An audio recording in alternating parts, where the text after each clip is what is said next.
असतील किंवा इतरही अनेक जे संतप्त नागरिक झाले होते ते या ठिकाणी आले आणि त्यांनी या दारूच्या अड्ड्याची तोडफोड केली। मागील अनेक दिवसांपासून खरं तर हा अड्डा या ठिकाणी सुरू होता। स्थानिक पोलिसांची याकडे डोळेझाक होत होती असा देखील आरोप येथील ग्रामस्थांनी केला आहे। येथील स्थानिक नगरसेवक नितीन गावडे आपल्या सोबत आहेत, आपण त्यांच्याशी बोलूयात।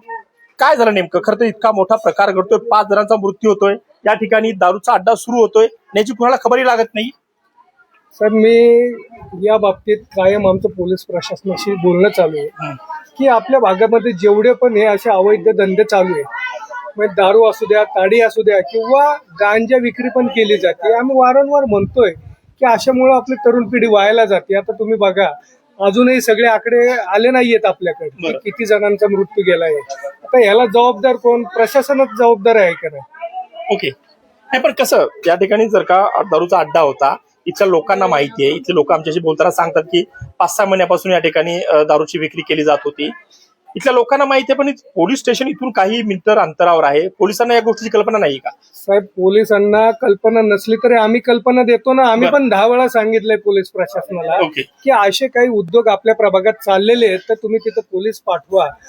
याबरोबरच साहेब, अजून आमच्या भागामध्ये बऱ्याच जागी आहे ना गांजा किंवा नशेचे प्रकार तरुण 15-16 वर्षाची मुलं करतायत। वारंवार पोलीस स्टेशनला आम्ही सांगूनही पोलीस स्टेशनला जर त्यांना समजतच नसेल, आणि तुम्ही म्हणल्याप्रमाणे खरोखर जी गोष्ट सामान्य माणसाला दिसती आमच्यासारख्या, ते पोलिसांना का दिसत नाही हाच प्रश्न मला पडतो। नाही, तुम्ही आता म्हणता की या परिसरात गांजा असेल किंवा अंमली पदार्थाचा सर्रास सेवन केलं जातं, वापर केला जातोय, याची माहिती तुम्ही म्हणता की पोलिसांना दिली। तुम्ही सांगा नेमकं या परिसरातल्या कुठल्या भागात हे अड्डे सुरू आहेत, किती दिवसापासून सुरू आहेत, आणि तुम्ही पोलिसांना सांगून याच्याविषयी अजून कारवाई होत नाही?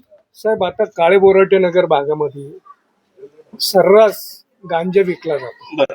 तरुण पिढी ह्या गांजा आणि या नशेच्या विळख्यात गेलेली आहे।